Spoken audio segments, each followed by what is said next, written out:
around the world through self-love, soul connections, and sweetness, honey. Ask for candy, ask for some sweetness in your life.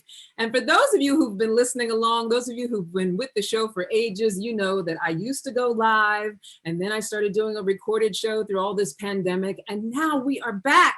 We are live. We have partnered with Solivity Magazine. So excited about that partnership. And from now on, every Wednesday night, we will go live at 7 p.m. Eastern. And then you can still also download all the audios because we'll still be on Anchor and iHeart and Spotify and all of those. You can also watch us on solivity.com, on Solivity TV on solivity.com, and or solivitymagazine.com on Solivity TV. And you can subscribe to Solivity TV and Ask for Candy podcast on YouTube, our YouTube channel, so you can be alerted when we go live. I know that YouTube people are here. I think Instagram people are here. I know Facebook people are here. So this is going to be a very fun and interactive time. We're going to be talking with each other. Don't feel like you have to just watch me like TV. You know, I like to talk a lot. So you guys can break in with your comments and your questions, and we will definitely expect that. My producer, Brian of Solivity Magazine, is going to be our Deus Ex Machina. He is the voice behind the scenes. And so he's going to be chiming in a little bit and helping me out with your questions if questions come through. And just don't forget to subscribe and know we're here. Also, you can email us at askforcandypodcast@gmail.com. If you're shy, you know, sometimes we talk about sensitive things, things that are close to our heart. So if you're feeling like I don't want to talk about it in public, you can email me. And I won't say your name if you don't want me to, but I'll tell you this.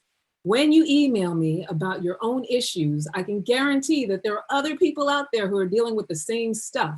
So not only might it become a topic on the show, but you know, you're going to be helping out somebody else just by sharing your story. And we're going to do a lot of that too. We're going to do a lot of sharing our stories. And those of you who've been with me know I do not mind sharing my story. Hopefully I'm going to be able to get Brian to share a little of his story at different points in times. So as you guys know, I am a relationship coach, a workshop facilitator, and a professional matchmaker with Talkify. If you've never heard of it, it's an amazing digital service where you can hire a matchmaker to do all the sifting and the vetting on your behalf. And it's especially great for people who struggle with initiating contact or simply picking the right partner.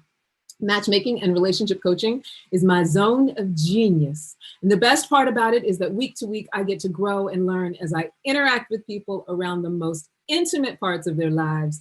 I get to meet and nurture new clients. I get to screen possible dating candidates for them. And I get to design programs and activities that deepen their ability to get to know each other. And I gotta tell you guys, I've had to get really creative during all of this COVID stuff since we've been completely digital. But it's been fun because I've come up with dating games and ways to connect. And if you're ever wondering how you can get on the train of digital dating and know how to do it in a way that is really, really connective, just hit me up because I can give you all kinds of tips and questions and things you can ask and do and games you can play so that you can get to know somebody in a low pressure digital sort of way. Find out if you have some chemistry. Most importantly, I get to be part of what supports healthy beginnings and sustainably healthy relationships. And I get to be the cause of self-love, soul connections, and sweetness, because that's what Ask for Candy is all about. I hope you guys like my background. We're doing Zoom, and I know you guys, everybody's on Zoom these days, but you see like parts of me might disappear every now and then, but the picture is so pretty. I was like, I might as well just switch it up each week. Keep it interesting for you, you know, keep you coming back. All right, I feel like it's time to dive in to tonight's topic. There's so much going on in the world today. And I feel like so much of if you hear noise, by the way, I have a little German Shepherd, a big German Shepherd actually, that's right under my desk. So he might make some noise during the show. Those of you who listen, you know this, but those of you who are new, that's what's going on. But I feel like there's a lot going on right now in the world, and clearly there is. We're seeing it on the news every day. Brian and I were just talking earlier about how this is probably the time of day after everyone has watched their evening news and might be sort of in the dumps about things. And it seems like there's just not a lot to be hopeful about in the world. And that is why I wanted to do this show. And the topic of tonight's show is love in a brutal society. Because I feel like a lot of us out there feel like we live in a very brutal society. And it's valid. It's valid to feel like we live in a brutal society right now. It's valid to feel like you know, the world, I was talking to a woman the other day and she was saying the world is dying. Now, I don't subscribe to that because you guys know me. I am silver lining girl. I am Pollyanna about all of it. And I believe that we, how we perceive and how we speak about life and how we view life, whatever our perceptions are what create our reality on a personal level. So I don't subscribe to the idea that the world is dying. I believe that the world is shifting, majorly shifting.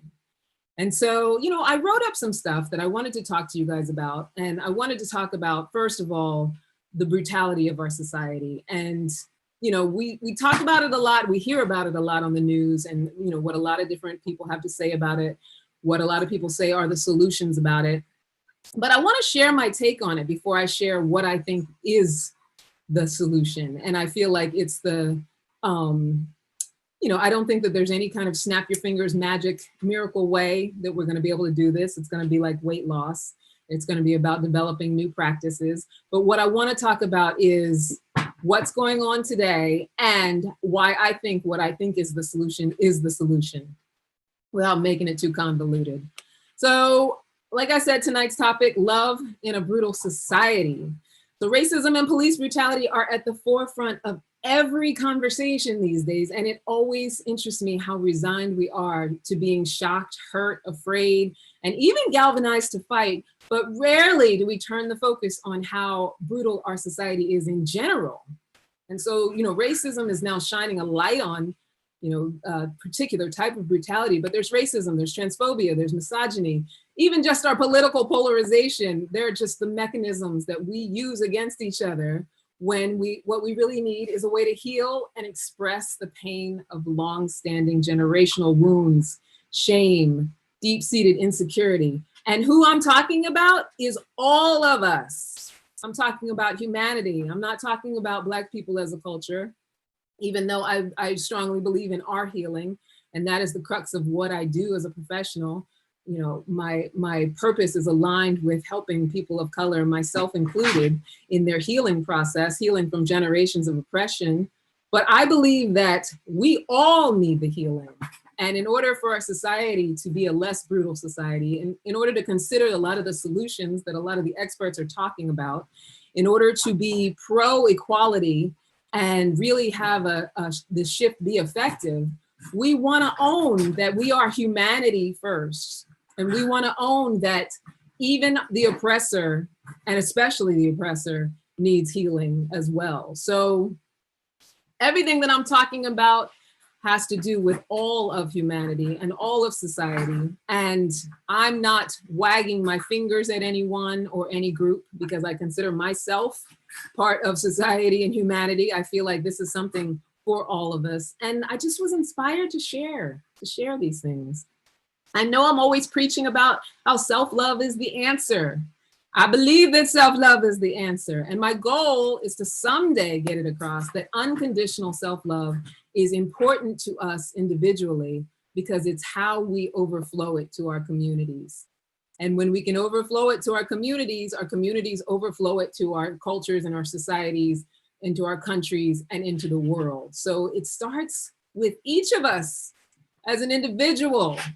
I feel like when we look at it on a global scale, it's just too big. Some of these major problems, they just seem too big for us. And so I love that Brian's putting definite self-love, regard for one's own well-being and happiness. Yes, 100%. And I know a lot of people out there will say, I love myself, I do self-care, and you know, I try to take care of myself and stuff like that. But I want us to dig a little deeper about what unconditional self-love really means, because I did a post the other day about unconditional love. And I got a little bit of kickback, and I have before when I've commented about unconditional love. And even on a previous show, I mentioned unconditional love to a therapist, and she was like, it doesn't exist. Unconditional love doesn't exist. And there were some women on a post one day, they were saying, the only unconditional love you can have is for your children. And even then, you know, it's not a thing. But here's the thing, love is inherently unconditional. And the post that I put up the other day is, if it comes with conditions, it is not love. I want to see what some people think about that. Brian, are you there? Are you with me, honey? Hello, Candy. Hi, honey. I know I've said a mouthful. I love that you're there. I love that you're the voice in the clouds. I kind of like it myself too. Do you? I want to ask you, because I've been polling everyone I know, and I don't think I've ever asked you this before. How do you feel about the concept of unconditional love? I completely and utterly believe in unconditional love. Do you? And I think you were talking about um, that. I think people get confused with the difference between that and having boundaries with Yeah, people and setting limits on how people may treat you. yeah, That has nothing to do with unconditional love. In fact, it probably enhances it more. So yeah, I think everything that we experience begins with self love, and yeah. that has to be at first unconditional. Yes, yes. Thank you for that, honey. You're I welcome. love some I'm agreement. gonna go back into the clouds now. Okay. I love an agreement when there's some chime. I mean, it's okay to disagree as well, because that's how when we have a discourse. But thank you for that. Thank you for that backup. And Brian is exactly right. And I'm going to talk about more of how that can be put in action, because a lot of times we talk about self-love and we don't talk about what it means to actually love ourselves, and how that even relates to how we are with other people or how we connect with other people. But I want to just point out some things about how our culture perpetuates brutality. And I don't want us to focus on it for too long. This is not about being in the complaint, because I think that's part of the problem too, is that we complain so much about what's wrong. We focus so much on the wrong rather than focusing on the right, and focusing on envisioning what's possible that could be right. But let's just go through some things that I identify as signs that we are just a brutal culture. I mean, and if you guys think of any, feel free to comment. Like if you think of things that just like all the fight videos you see on social media and how excited we get when there's conflict, it's just a really good sign of how we live in a brutal society, and we live in a society where pain is entertainment. We live in a society where most of us would rather be high, drunk, or stuffed with addictive foods rather than develop emotional coping skills. And I include myself in that, because I definitely in my life have been an addictive overeater. I've been a smoker, and all of that was around not wanting to develop any emotional coping skills. We somehow make it okay to expose children to violence, but then instill them with so much shame and embarrassment when it comes to sex. And so they get these really conflicting messages about love and what it means to love. And, when we grow up with conflicting messages about love and connection, but thinking that violence is okay, that's just fostering us for being brutal citizens. We're so focused often on our little tiny sphere of life, right? Our own house. So much so that we will buy out the grocery store and fight little old ladies for toilet paper to make sure that we have more than enough. I mean, that is just such a sign of our survival sensibilities that are about, me first in a narcissistic way. We're so afraid to be wrong, especially when it comes to our political opinions, that we will defend our choice to support someone who doesn't show the slightest indication of giving a damn about us. Now, I'm not talking about mostly people of color when I say this one, but we'll stand so vehemently in an extreme opinion that we become our own enemies. That I'm talking about all of us, because we all have the tendency to do that. Just be so extreme with what we perceive and what we view, what our opinions are, that we're actually, it's almost like it's cyclical. You're so far left, you're right. You're so far right, you're almost left. And no one wants to admit that they're wrong about anything. No one wants to backtrack. No one wants to, because we don't want to experience the shame. Shame is a big element of a brutal culture. When people are afraid to be wrong because they're afraid of the consequences of messing up or not knowing or making the wrong choice, not being able to own and just take accountability for not knowing better, or just not doing whatever the right thing is. Like, I feel like as a culture, we struggle with that. And that's part of why we get so angry and that we get so brutal.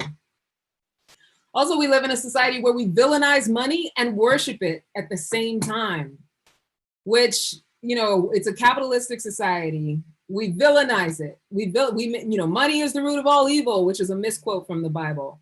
And, rich people are evil. And, there are a lot of people who use money as their motivation for doing things that are inhumane. But then at the same time, we worship it. Like, someone's not good enough unless they have a nice car, or if they're not wearing designer clothes, or, we have these judgments because there's so much worship to, oh, well, they got money.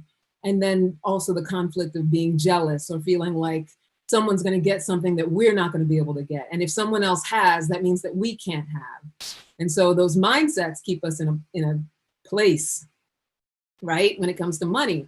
And the average American still stigmatizes mental wellness.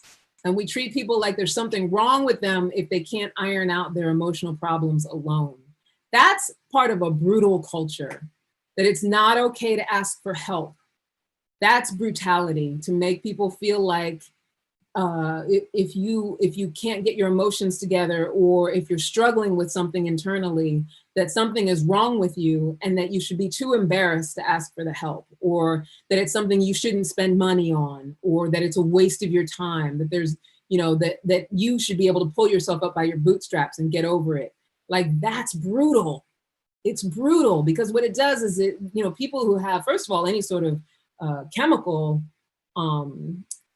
any sort of chemical mental affliction, or any sort of trauma that they're dealing with, when the message is that if you go for help, you're admitting something's wrong with you, when that's the message in a shame culture, that's why people commit suicide. That's why people, become so angry and disconnected, and sometimes even sociopathic.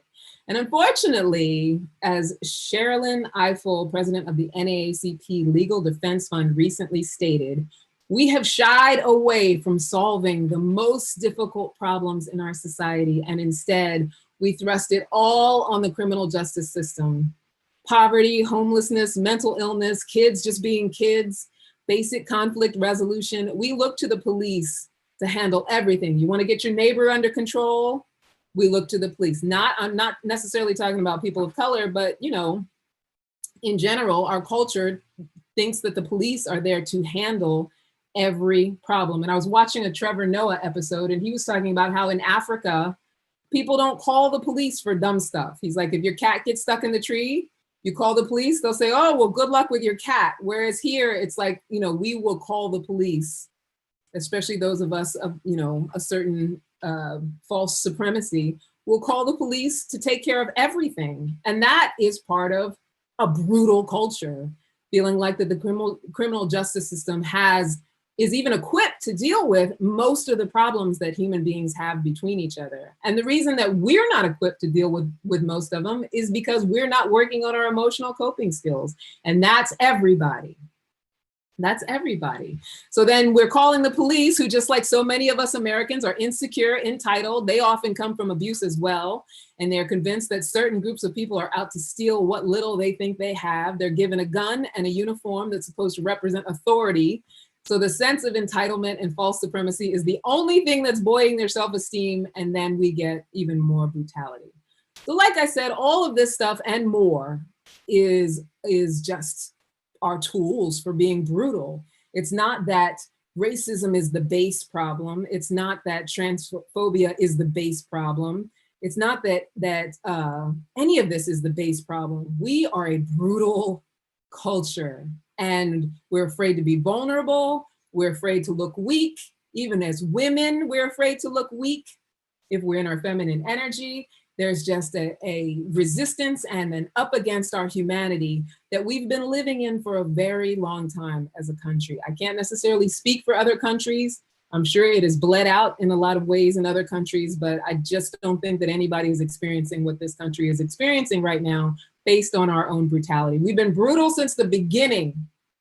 We started out brutal. We came as, against the Catholic Church, which I'm not Catholic, so I'm not saying that we should have come as devout Catholics, but we came here for our freedom. We wanted our religious freedom, and we started out brutal. We started out with slavery. We started out with killing Native Americans, and that's our generational history. So that's what this shift is about. And it is no mistake to me, no mistake that COVID came along and caused such a major shift in our priorities while shining a light on our unworkable ways of being. And I know that sounds crazy. And for anybody out there who has lost anybody to COVID, I don't want anybody to think that I'm being callous, that I think that anybody deserves to have suffered any loss, or anybody who's actually had COVID. I don't want anybody to think that I'm being unsympathetic to whatever they've been through. But as a culture and as a world and just as a country, we needed this shift. This country needed this shift in order to work on some of this brutality. And so the onus is on us, because the way we were doing society was not working, right? It wasn't working. But I believe that there's always hope. I believe that there's always hope. And this is why I was talking about unconditional love. And we're gonna take a little bit of a commercial break. I think it's about time for a commercial break. And I wanna talk about a few of the ways that we can be a part of a more love, less brutality movement. And maybe you'll have a few of your own. I'm hoping that what we talk about will inspire you to think of how we can just foster love and less brutality. Now, normally I talk about romantic love, and I talk about, on an individual level, how we live day to day, how we connect intimately with each other. So I believe that we can take it from there, because it makes it a lot easier when we frame something from our individual experience, right? Because our individual experience as a collective is what forms a community.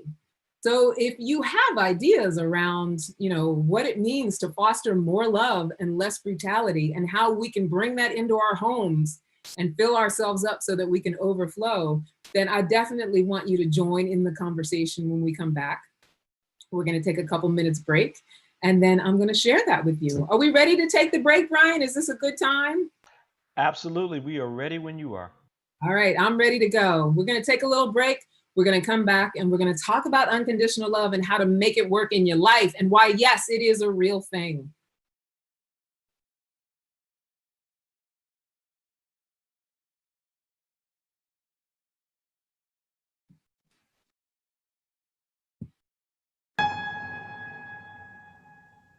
Have you ever asked the question,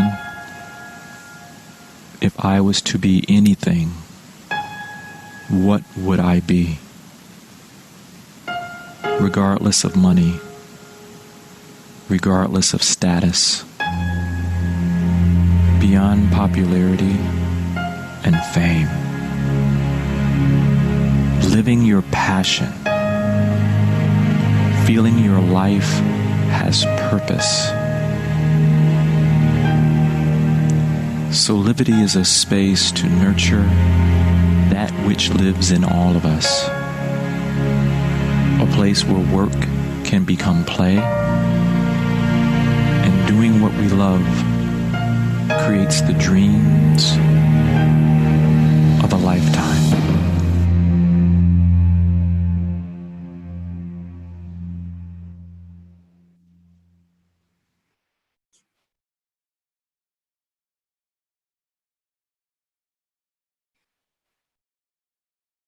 Solivity Magazine brings you the best in inspiration on Solivity TV.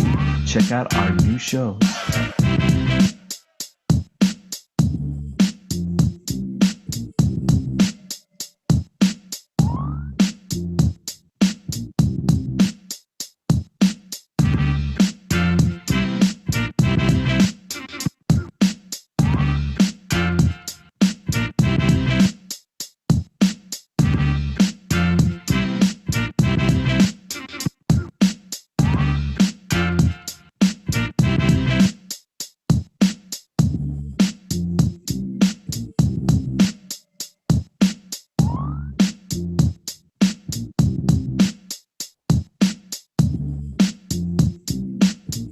Mark your calendars for Solivity Magazine shows by going to solivity.com now. We're back. So recently, like I said, I posted on Facebook, and my post said, if it comes with conditions, it is not love. And I got, some minor kickback on that a little bit. And I've posted something similar, and people had some things to say about it in the past. And so I thought a great way to illustrate how unconditional love could save us right now is to talk about what it actually is in action. And Brian touched on it a little bit earlier. But often people mistake love for sexual desire or chemistry, or it's like being nice to each other, being attached to someone in some way, holding on to someone, wanting to be with someone every day. Those things are expressions, can be expressions of love, but they don't mean love, and they're not love.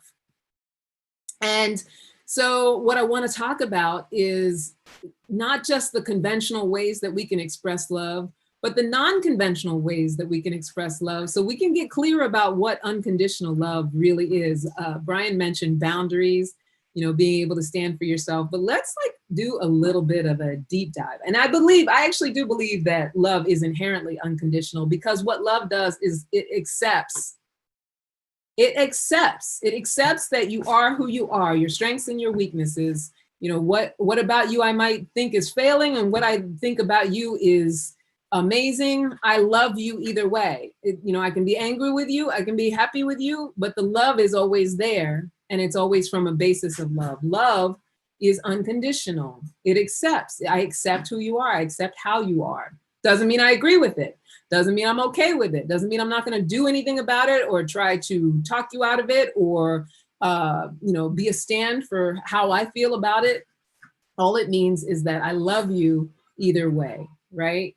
So in order to overcome our society's brutality, we will need loads of unconditional love, just loads of it. It's something that we all want to start putting in practice, like a yoga practice.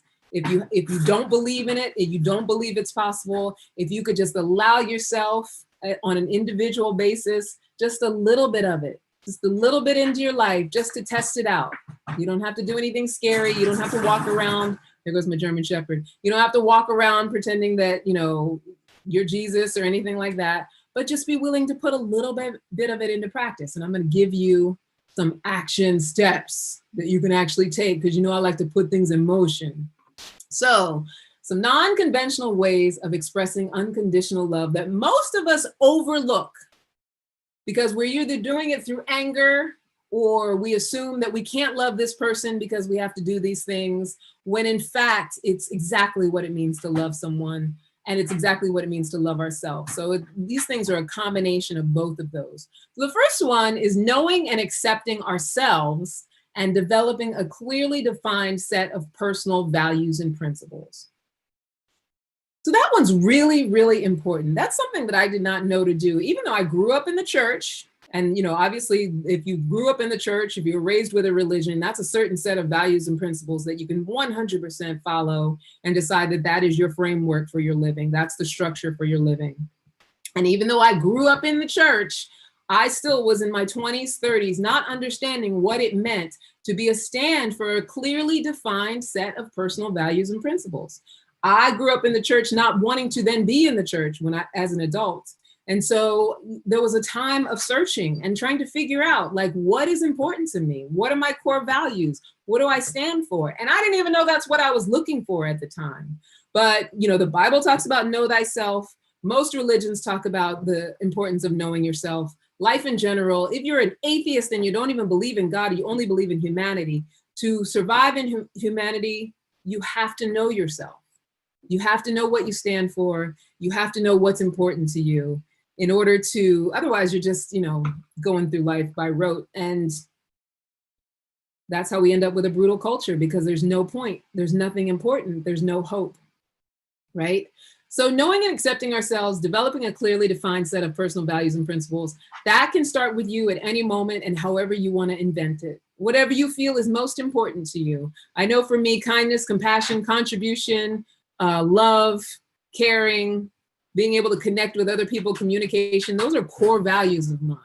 Without those things in my life, I would not live a very happy life. And I know this about myself, and I stand in it. I don't say it's the only way to go. I don't say that it's rightness over wrongness. It's just what I know to be important to me. So when I get a chance to stand for those things, I take that chance to stand for those things.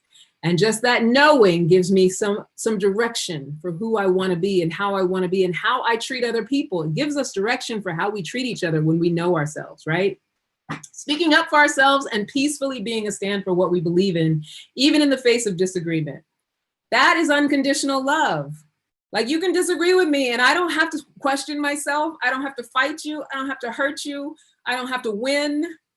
I can accept that you don't see it the way that I see it. That's acceptance. That's unconditional love right there. Non-conventional way to express it. Releasing people who don't align with who we say we are. It is very loving to let someone leave your life and pursue their own journey. That's love. That's love. Not trying to force somebody into your life. Let them go if they want to go. If they don't align with who you say you are, the most loving possible thing that you can do for them is to let them pursue their own journey. Let them go out into the ethers and find themselves. Sending well wishes and refusing to speak death into the lives of those who hurt us the most. That's a non-conventional act of love.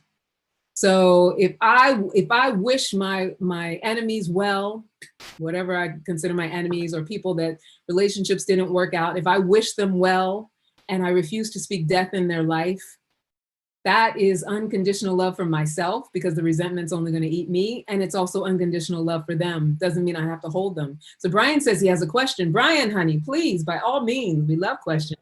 Hey, Candy. So Yes. we have a question from our audience. This is from Sasha. She Mhm. says, what if someone's character doesn't align with your core values? That's a really good one. That's a really good question. That is a fantastic question, Sasha. Here's the thing about when someone's character doesn't align with your core values. If you stay in integrity with your core values, you don't have to do anything, because they will release themselves. They will eliminate themselves. All you have to do is be a stand for what it is you know is important. I'm trying to think of a good example. So let's put it in the realm of romantic love, since that's what I talk about most of the time. So if I'm dating and I know for sure that I'm building a family, what I want to do is have a family. And that's my ultimate goal. And then someone comes along who I'm very attracted to, maybe sexually, maybe we have a lot of chemistry, but they are completely irresponsible. They are nowhere near, wanting to have a family. They're just somebody that I love hanging out with. If I stay in alignment with what it is I know I'm building, and it doesn't have to be a judgmental thing, you don't have to hurt anybody. If I just say, you know what, I'm just not down for something that's not so serious. I really want to stay aligned with what it is I've committed to, what it is I want for myself. That person is not going to stay. If that's all they're interested in, they're not. And it doesn't matter whether it's a love relationship, a friendship. With a friendship, you can decide that you want to get very purposeful and maybe start a business and really build your empire. And you have a friend who you've been working a 9-to-5 job with, and they're not on that level. They don't value the same things, and maybe they put you down a little bit. They give you a hard time. All you have to do is stay the course and stay with what's important to you, and invite more of what you need into your life. And the rest will take care of itself, because that person who's not interested in aligning with those values with you is going to fade away on their own. We often think that we have to chess piece people in and out of our lives, but we don't. All we have to do is stay in integrity with ourselves. And that's unconditional love. You don't have to hurt anybody to push them out of your life. You don't have to be in major conflict with people in order, to have the right people come in and the people you don't want to leave. You just have to be in alignment with yourself. Thank you for that question, Sasha. That's an amazing question. So another non-conventional way to express unconditional love is learning how to be present in the moment and truly listen with people for all of our commonalities and all of our differences, and accepting all of it. Everybody doesn't see it the same way. Everybody doesn't do it the same way. And without all the wrong making, because someone sees it differently or does it differently, that's unconditional love. If I can let go of making you wrong because you don't do it like I do it, if I can let go of making myself wrong because I'm not fitting into someone else's standard of how I'm supposed to be. I do a healing circle every Monday night. One of the women in the circle was talking about how she wanted to meet a partner who had close family ties because she didn't have close family ties. And so we talked about it more, and we got more into what, she was talking about as far as her family ties. And it turns out that it's not that she didn't have close family ties. It's that she didn't have whatever she thought was the perfect idea of a family. And if anybody out there has the perfect idea of a family, please write in, please comment and let us know what that is, because nobody knows what that is. And so while she was making herself wrong and not accepting that the family that she had and the relationship that she has with her family are just what they are. And obviously, if you want to grow it, you can grow it, you can improve it. But as long as you're making it wrong, you're not loving and accepting. As soon as she was able to make that adjustment, her idea of what she wanted to attract in her life and how she could attract that by being it and generating it just completely transformed. So that's another non-conventional way of giving unconditional love. Just stop making ourselves wrong, stop making other people wrong for being different. What's another one? Trading expectation for gratitude. So we have so much expectation on other people, so much expectation. I find this a lot in my matchmaking because it's all about dating, right? People have all these high expectations and they forget to focus on the great things about other people. They forget to focus on anything but how their expectations were not met. And so they have a very rocky road when it comes to dating, and they rarely get to the point that they want to get to because they're so busy focusing on not getting their expectations rather than being grateful for, oh, I had a great conversation with that person. They may or may not be my soulmate, but I had fun. I had fun on that date. I have gratitude because I got to have 2 hours of fun. Even though I don't see that person in my future, I had fun. You know, it's just that willingness, even in our own homes. I mean, most of us spend way more time complaining about each other than focusing on the reason that we're with people. So whether it be, you know, parents and mother, father, you know, their love relationship, their relationship with their kids, whatever. I mean, I have so many friends who have, you know, lots of family that they created and all they do is complain about them. And I know that deep down they do love them, but, you know, we speak our reality with our words, right? We create our reality with our words. And so we spend so much time complaining about the people that we say that we love, rather than focusing on the reasons that we're with them and focusing on those good things. But that's what unconditional love is. It's like, okay, I chose this person. I'm not gonna, you know, like every single thing that they do. I'm not gonna be excited about everything that they do. That's okay. I can accept it, and I don't have to focus on it. I don't have to, you know, make the reality about that, because that's what leads to divorce. Two people spend long enough time complaining about each other. After a while, it starts to eat away at the relationship, and before you know it, death to the relationship, right? So what else? Growing our scope. There's an entire world out there. And while it's important to take care of our own home, it's just as important to understand that if the whole of society tanks, so do we as individuals. So I always go back to the pandemic and how everybody behaved as soon as, you know, we were shut down and in isolation, and all the buying of toilet paper and how crazy people got about their own survival. Oh, I see there's more questions. Go ahead, Brian. Oh yeah, it's getting hot now. Love it. I love it. I guess this relates to the last action step about trading expectation for gratitude and what you were talking about before. The question is there a lot of sacrifice involved in that step? A lot of sacrifice involved in trading expectation for gratitude. Yeah. They're asking about. The only thing that you're sacrificing is the attachment that someone is supposed to be what you want them to be. And when we let ourselves sacrifice that attachment, it makes life, dating, interacting, connecting so much easier. Wow. Right? As soon as we let go of that attachment, and yeah, you know, there's sacrifice with all of it, because it means letting go of our old self, right? It means letting go of what we were doing in place of it before. Well, since I'm here with you, I'm going to ask my question too. Sure. You talk it, you know, we're talking about surrendering a lot to where people are. Is that in of itself for you and what you're trying to tell people, that in of itself is also living from integrity? I mean, that's our work that we're doing to get to that place. Yeah. Well, wait, what do you mean in the question? So like, we're supposed to stay in integrity, yes.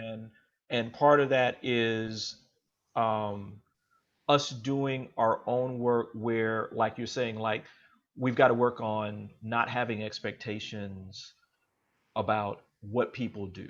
Yeah. And you know, that's a lot of stuff that's buried up underneath in our consciousness and stuff like that.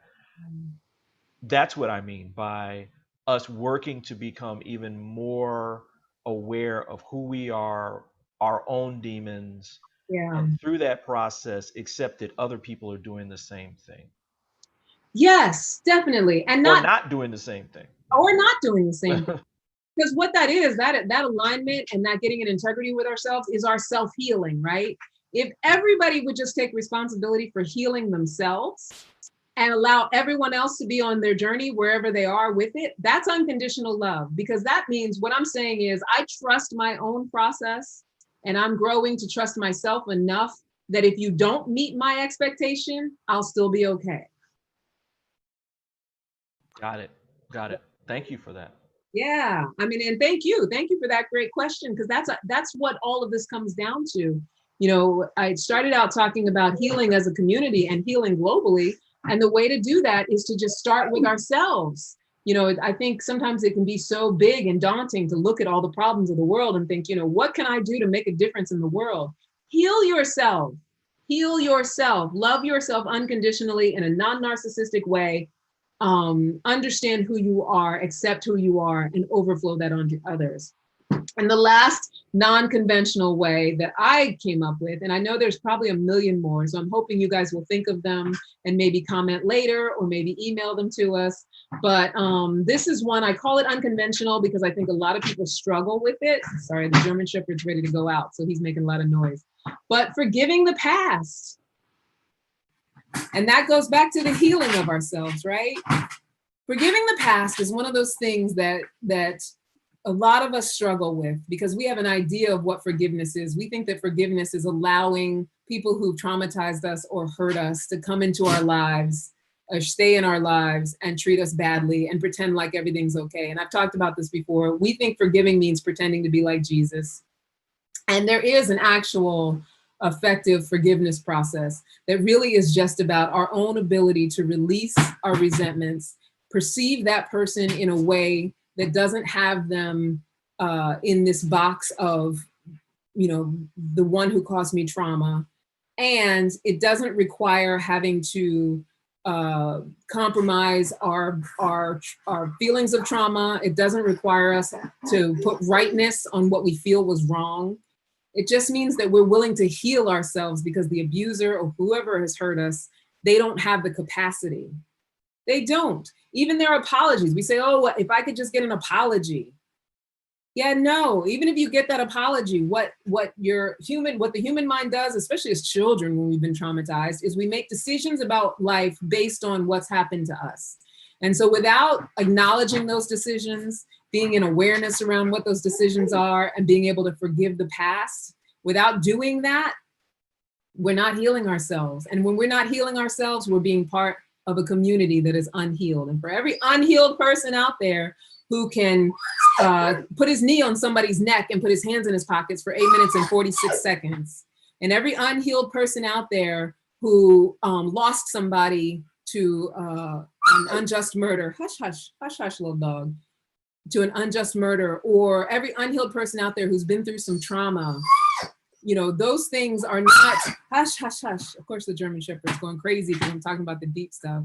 Those things are valid. Those feelings are valid, but without the willingness to find the healing and ask for the support for the healing, then we are being a contribution to the brutal society that we live in by allowing our hurt to overtake who we are, our identity, and allowing ourselves to live in the resentment.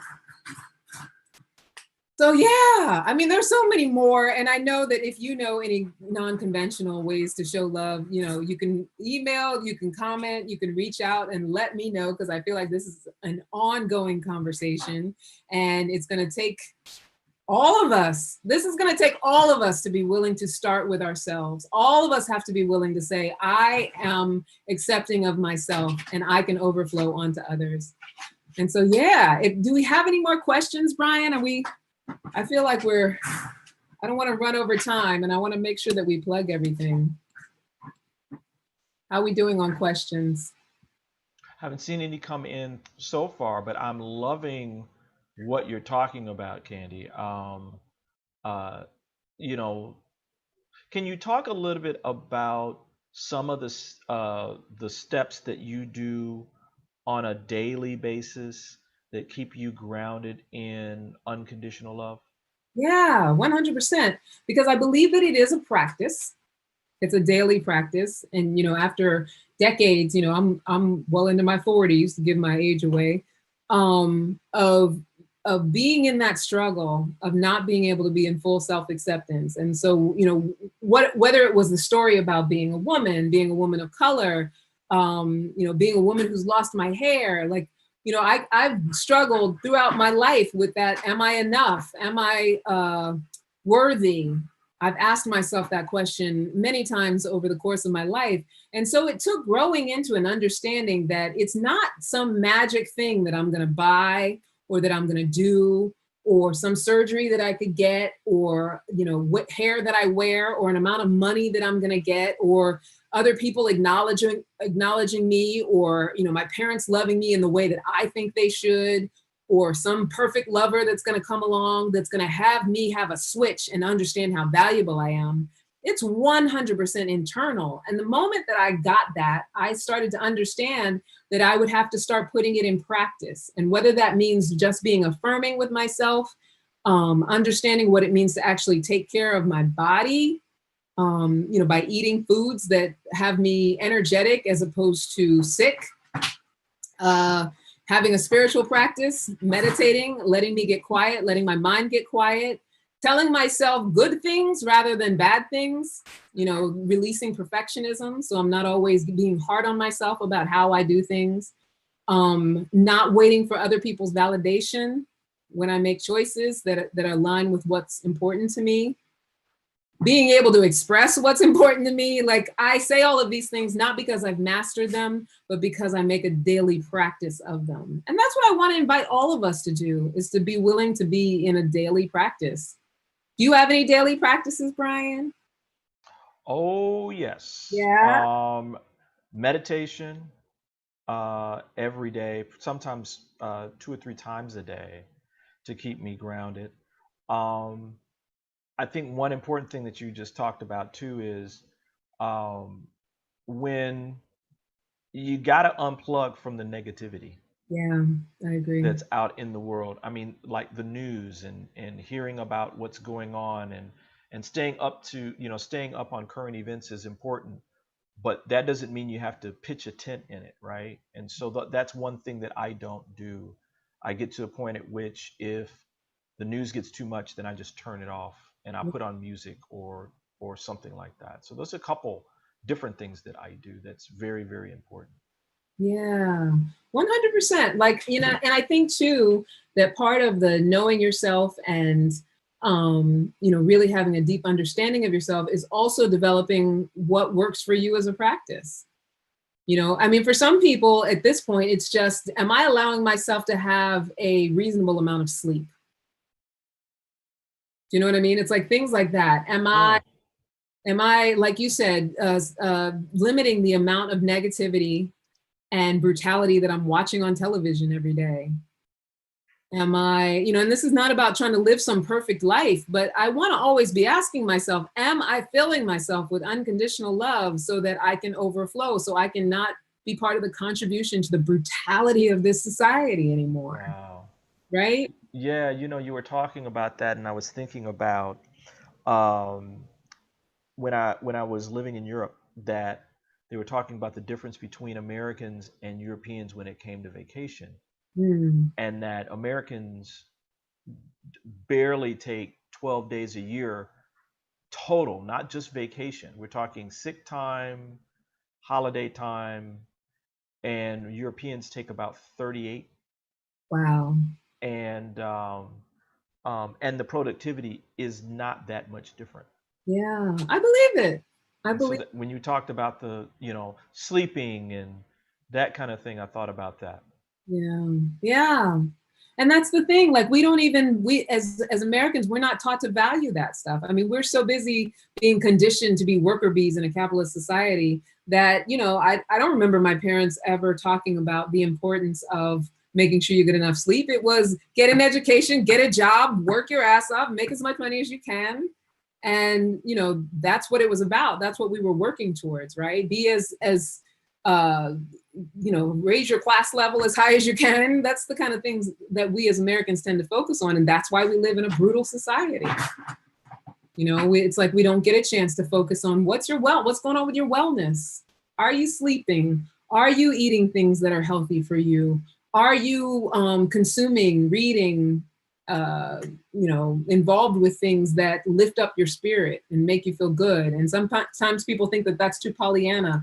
But you look at, and I don't want to judge any, you know, particular political affiliation or anything, but like look at your average news expose when they do like a Trump rally, and how blindly people follow, the people who follow Trump are so brutal about other people, and the t-shirts that they wear, you know, and the, like if you ever just watch one of those, and I'm not recommending to do it very often, or anywhere where there's extremism, you know, it's like it's self-brutality. It's like we don't understand that if I find myself valuable, I can find other people valuable. And when I'm not finding other people valuable, it's a sign that deep down, I don't really see myself as valuable. If I have to set myself higher than you with supremacy, if I have to belittle you or demean you or diminish you, it's because deep down inside, I am belittled, diminished, and demeaned.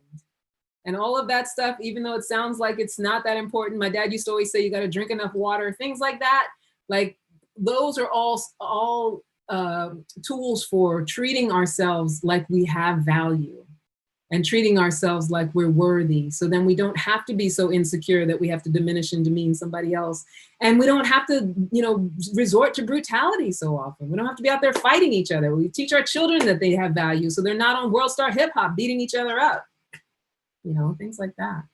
I could get on a soapbox about this stuff, Brian. Keep going. I love it. On time, because I want to make sure to tell the people all the ways to work with me and get in touch with us and all of that stuff. So what kind of time are we looking at? Oh no, we're good. We're good. So let's go ahead and keep pushing. All right. All right. I don't know. I didn't write down that many non-conventional ways to, let's think of some more non-conventional ways to love unconditionally. I talked about forgiveness. I talk a lot about forgiveness in most of the shows. But also too, like what I find just even in friend groups, the way friends move around each other. And I don't know if this is true. You can tell me, Brian, if it's true for you when it comes to male friends. You know, I hate to genderize certain things, but what I find with female friends is this sort of like, you know, cutting people off and talking about people behind each other's backs, and these judgmental opinions about other people for, you know, how to do things, and, you know, having negative things to say about people, but then keeping them in your life to sort of, you know, I don't know, feel better about yourself, feel like you're a little better than. Yeah, I think that, again, I think you talked about this before, and that is the whole premise of you people getting conscious that, number one, that they're doing it. Yeah. Right. And what's the reason behind that? Yeah. And it's typically not the other person. Right. That it's about you. And that if you're feeling as though you have to, get on the phone with someone else and complain about this other person, not necessarily from a perspective of growth, where you're doing self-reflection, it's just gossip. Hot juicy gossip, whatever it is, hot topics, and that that's not something that is unconditionally loving to yourself, because that's where it all begins. It's you can't love from an empty cup. Yeah, absolutely. I love that you said that, because that's what it does. It does empty your cup, right? I mean, I don't know anybody who makes a practice of gossiping who doesn't walk away with a certain insecurity. And I'm someone who used to gossip, and I always felt so insecure after conversations like that. Well, we all did, right? Right? And we all did it. Because I used to work for the Wendy Williams show, which is all about gossip. Hot topics. Hot topics. Everything was about celebrity gossip. And even with that job, you know, looking at this goes back years, so I'm not telling on anybody or anything. I can remember going home every day and having that kind of insecure feeling, like, ugh, you know. And here's the thing about that: it's not a judgment. What it is just recognizing that speaking negativity about another person, speaking about another person's life, or needing to set myself above another person is just a sign of my own insecurities, right? Mhm. So, and the insecurities being triggered and what that really feels like. It's not even a moral question. It's, you know, when we're in that place of insecurity, it just doesn't feel good when we need to diminish somebody else. Hush. And, no, he's just co-signing on that. Yeah, he's in the corner right now. Did you find that afterwards? Like, I know for me, if I was gossiping about somebody else, and it was purely, you know, again, there's a difference between being self-aware and gossiping. That you become more concerned about what people are saying about you after that. Yeah, because I believe that also people who gossip think that everybody gossips. And when we're judgmental people who sit in judgment of others, we think everyone's judging us as well. Right? Like we navigate the world as if we're also being judged, I think. Absolutely. Yeah. And so that is another way that, and it sounds like it could be a stretch, but there's really not a far stretch from feeling judged, feeling less than, feeling insecure, and then getting angry, and then letting that out in some sort of brutal way. Right? Like it's a natural progression of being in that space of, I don't feel good enough, so I need to put someone else down. And because I do it, I think that someone else is doing it to me. And so the way that I navigate my life is from a place of judging and feeling judged, which builds my resentment and my anger. And as my resentment and my anger builds, you know, I'm like, tick, tick, boom. I could be in a store and something get triggered and it pops off, and all of a sudden there's a conflict going on. And how often does that happen? I feel like we see it on social media all the time. I think so too. I totally agree with you. Yeah. Like even that crazy story with Amy Cooper in New York, in Central Park. I think she was a perfect example of that, obviously walking around with so much stuff in her head. Something that vitriolic in that moment. And that her response to that moment was, how dare you question my entitlement? And now let me put your life in danger because I'm that angry. Because that's overkill, right? When someone annoys you and then you have to go, like, you have to shut it down. Absolutely. Yeah. And I feel like a lot of what we see in our culture, when people are being brutal like that with each other, it's that I'm walking around, I got all this resentment on my heart, and then here you come, you're in my way, and I'm gonna put you down. I'm gonna win. Right? Absolutely. Anyway, Absolutely. I could preach about this all night. I know we could keep going if we had more time. If we had more time. So the idea is, when you listen, you know, hopefully you go back and listen again for the practices and the possibilities for how you can show non-conventional love. Don't be afraid to set boundaries. Know who you are, stand for yourself, and understand that that is love as well. And taking care of yourself every day is love as well. So I just want to do a couple plugs, acknowledgments. Thank you, Solidity Magazine and my Brian. Oh, hey, you know how we do it. Yes, you're amazing. I love this new partnership that we have. I feel like we're going to have so much fun with this show. And we were just talking before the show that it's going to have its growth and its incarnations. And, you know, who knows what's going to happen, how it's going to go, how it's going to grow as we come along, right? Absolutely. It's going to keep growing and going to get bigger. And then we'll do Ask for Candy from Paris. Oh, I love that. The sweetness. What is the... I don't know. I don't remember. I know in Spanish, candy is dulce. Oh. Pregunta a dulce? I don't know if I'm saying that right. Anyway, for my Spanish-speaking people. So, yes, thank you, Brian. Thank you, Solidity Magazine, Passion, Purpose, Living. And do you want to tell them anything about what's happening right now? I know we have the Latinx series. Yeah, we've got Latinx that's up on latinx.solidity.com. And everyone, tomorrow night we have another premiere with host Javier Pedrosa, Conciencias con Cocktails, Ooh, at 6 p.m. right here, right at 6 o'clock. So that's going to be hot.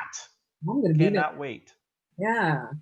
All right, cool. Also, you guys, as I mentioned earlier, I'm a matchmaker photographer. So if you want to be included in my roster of recruits to be matched with a client for free, send me a PM on Facebook with your interest, and I will send you my recruitment link and give you a little screening and tell you all about how it works.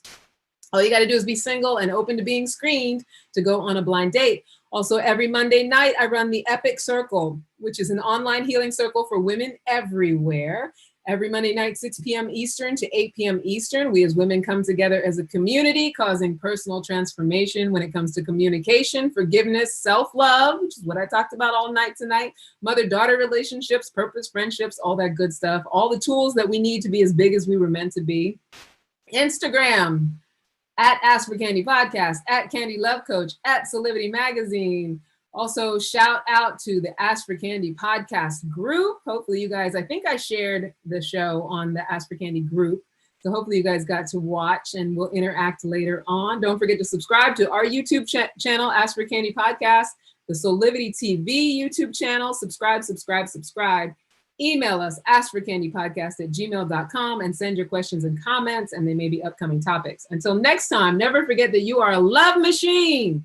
If you ever start to feel like you aren't getting the love you need, just make more and then ask for candy. And that's it. Bye, everybody.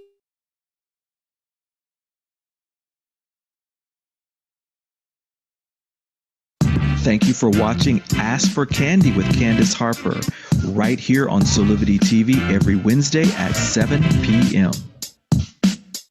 Solidity Magazine brings you the best in inspiration on Solidity TV. Check out our new shows.